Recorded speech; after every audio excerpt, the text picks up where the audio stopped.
is a torture chamber of Idi Amin Dada that hosted Anna Marie. For the former regimes, the bushy environment around creates an horror, a true signal of the torture chamber.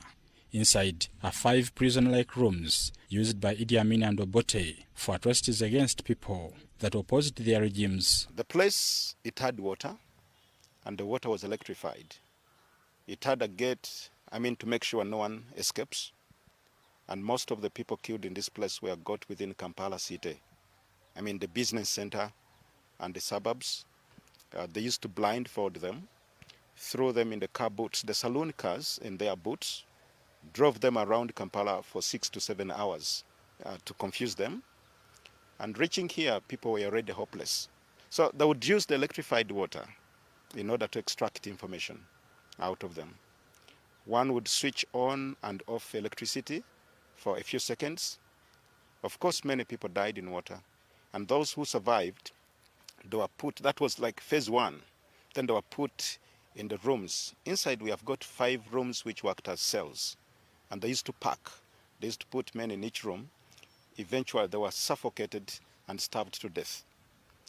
Each morning the top officers in the army would come and this time switch off the electricity, walked through this water into the rooms, picking out bodies.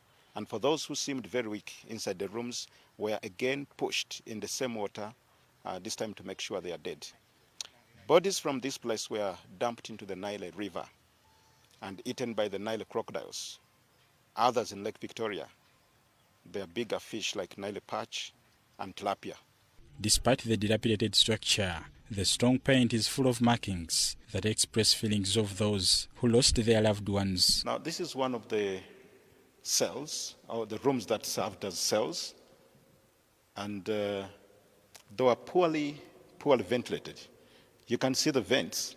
After turning this into a cell, they sealed the vents to suffocate people. Each had a sliding door with rails, then the second door on the inside, and here they would pack as many as possible. Or they wanted to see people compete for oxygen in here.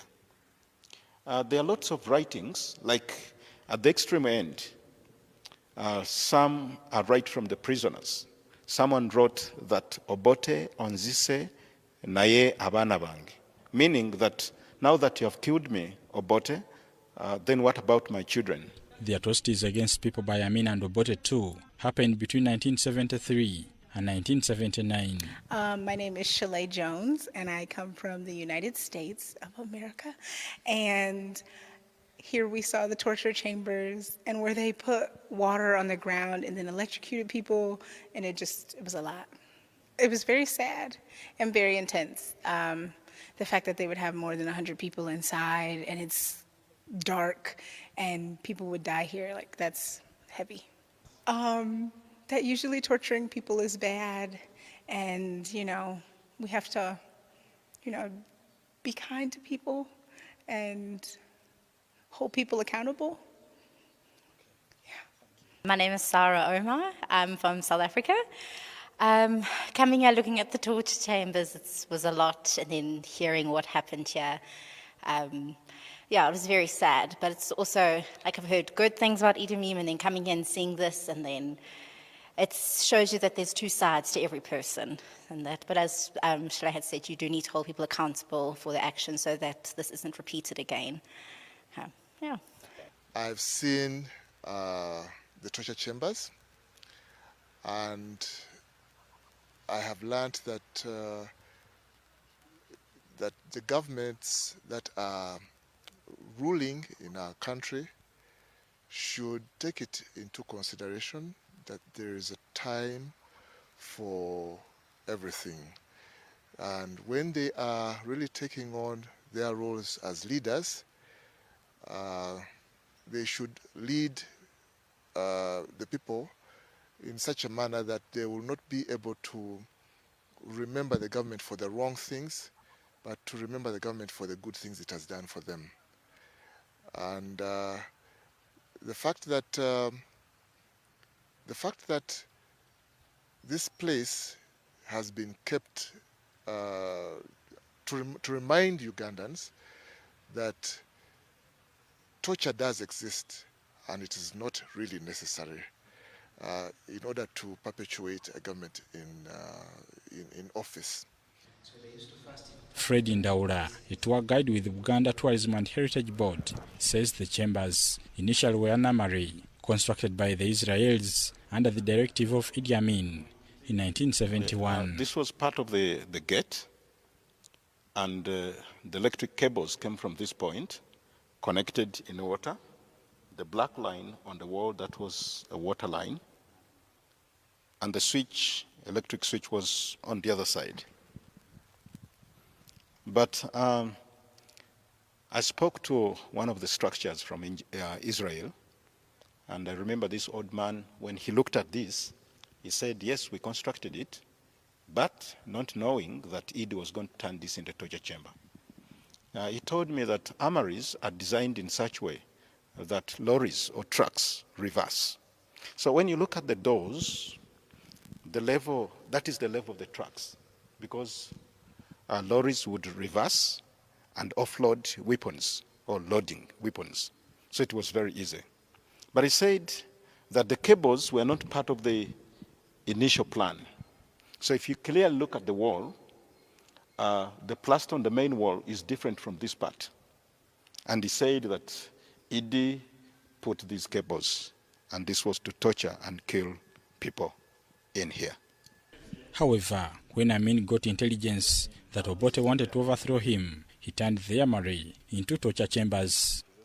That he killed over 19,000 people in a period of 7 years. In 1980, when Obote came back for the second time, he was told about Idi's behaviors. He also revenged and killed more than 6,000 Idi supporters in the same place. So altogether, Idi Amin and Obote, it is estimated that they killed over 25,000 people in here. The people killed in this place mainly were intellectuals, say the doctors, lawyers, university dons, economists, engineers, and other important citizens of this country like high priests. They never killed women and children, so they were targeting men. One would ask, why were they looking out for intellectuals and professionals? Idi Amin thought that with the intellectuals around him, he was not safe in his presidential seat. At times, these people would challenge him. In 1966, when the palace was attacked by Idi Amin on the orders of Obote, in the same year, it was turned into a military base or a military barracks. And the palace is so big because the palace grounds covers 264 acres of land. This is very big. So it turned into, they used to call it marire. Marire means a loot. It's a Swahili word. So they had even other stores apart from this. The chamber is one of the most preferred tourist attractions in Uganda Kingdom. It hurts us because we also suffered of the Second World War, and the First World War was in Belgium, fighting in Belgium. And so we know what these places are. We have them in Europe too, the torture rooms and the torture camps. So it doesn't feel very well when we enter this place. And we know what your leaders did before. I hope now you have the good ones and still becomes better and better in the future, I hope. Because of power, that's the big problem. They wanted power, money and power. You see now in the world is the same thing is happening in all the countries. You see Trump, you see Putin, you see Erdogan, you see everybody in the world now. They only want power. And they don't care about the people.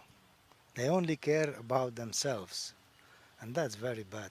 We didn't learn about this place. I didn't know that exists here, but we made the tour with the tourist leader, tourist guide, and he told us about this place. So we wanted to see that place. It's very interesting. It's history. It's part of the history of your country, of Uganda. Huh?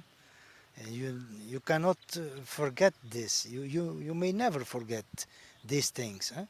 And you have to learn about these things for the future. It's one of the most beautiful countries in the world. Huh? We have been to Lake Mboro, to Bwindi, we have visited Murchison Falls, we have been to Kidepo. A very strong culture you have. Huh? We have seen the Karamajong people, we have seen the Ik people in the north, on the border of South Sudan. It's a very, very interesting country you have.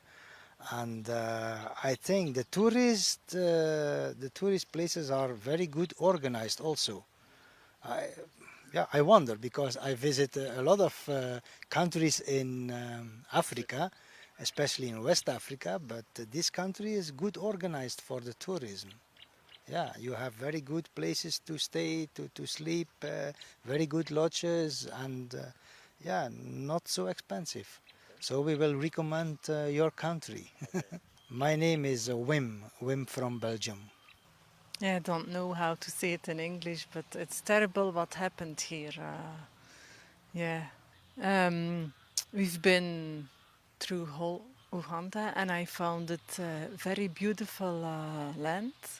I like the people very much. They are very friendly. So it was very nice to be in Uganda.